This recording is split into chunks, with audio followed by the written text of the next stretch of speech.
I'm Darci Zolman. I work for the Kosciuszko County Soil and Water Conservation District, and I also have the pleasure of working with the Education Committee of Arrowhead Country RC&D.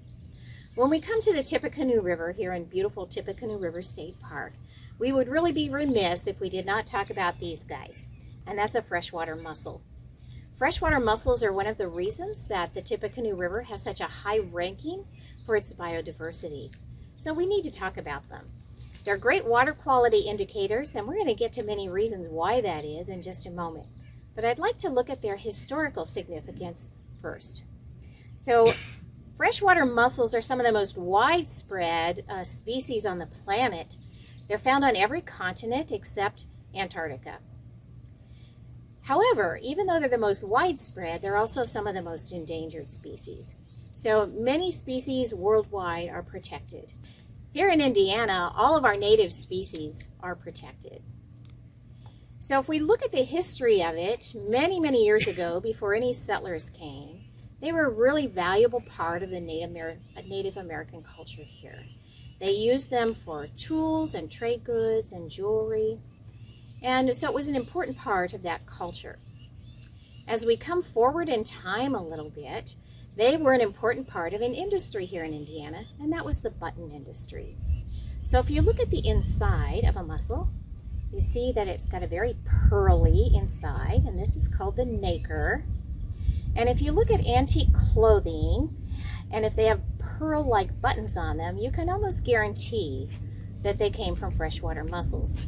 Mussels were harvested out of our rivers, taken to these button industries. They would open them up, clean them out, and punch the buttons out of the shells. Well, lots and lots of mussels were lost to that industry, and good news for the mussels were plastics came along. So plastics really replaced mussels being used as buttons. But then another industry came along that dropped their numbers even more, and that was the cultured pearl industry.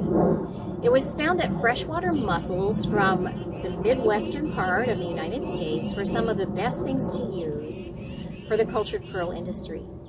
So they were heavily harvested for that industry. Well, finally their numbers dropped enough that Indiana said no more. So here in Indiana, again, all of our native species are protected and they can't be harvested from our rivers anymore. So let's look at the structure of a mussel and see what's so unique about it.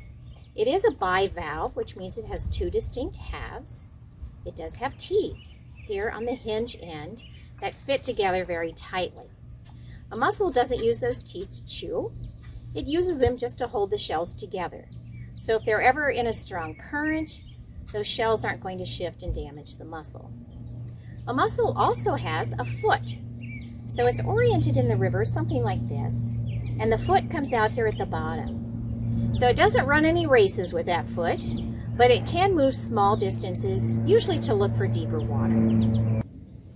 Freshwater mussels can't move great distances, and that's one of the things that makes it such a great water quality indicator.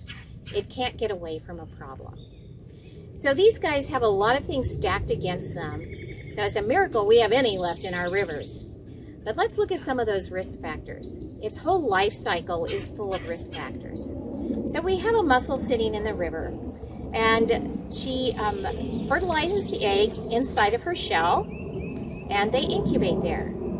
They also hatch there. Once they hatch, they're called glaucidia. They're tiny, tiny little mussels, somewhat translucent and somewhat open.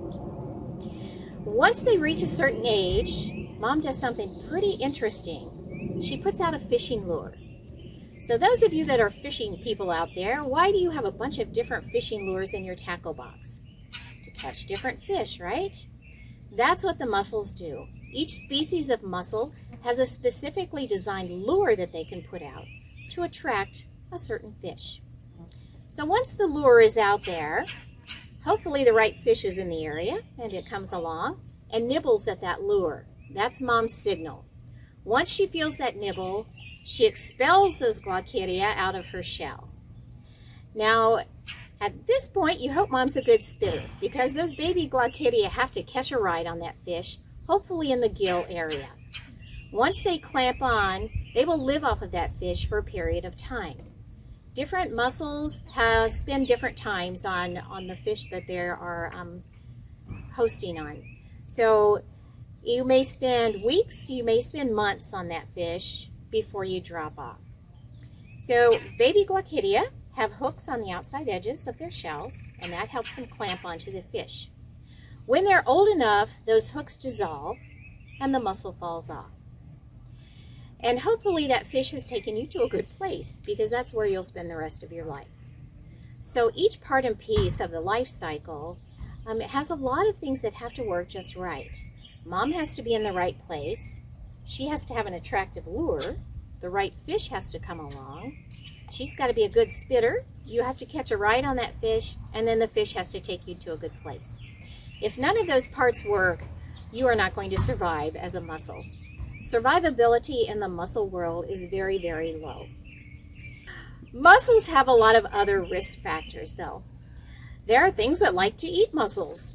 So there are several species right here at the park might come after a mussel. Could be river otters, muskrats, or raccoons. So sometimes as we're floating down the river, we'll see a pile of mussels on the side of the river, and we'll know that someone had a really good meal there. They're also very sensitive to water pollution, which is another reason they're good water quality indicators. Because they don't move much, they filter feed, so they're constantly pumping water in and out of their bodies. If we have a pollution problem coming downstream, it gets pulled directly into the shell. So that's another risk factor it has. Then we have a biological risk factor. We have something that competes with them, and it's an invasive species. We have something called zebra mussels. Zebra mussels came to us from Asia. They don't belong here, but they ended up here in the ballast water of ships coming through the Great Lakes. Now they're in virtually all of our water systems.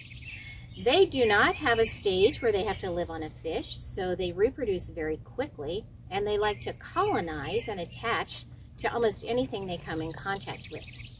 We've even pulled mussels out of the river that are totally covered with zebra mussels. So zebra mussels are having a big impact on our freshwater mussel species as well. So I said earlier that they're filter feeders. So what do you think a mussel would eat? Well, because they're filter feeders, they're filtering things out of the water. It could be algae, it could be detritus, it could be planktons in the water, but they're continually pumping water in and out of their bodies, and they are filter feeders.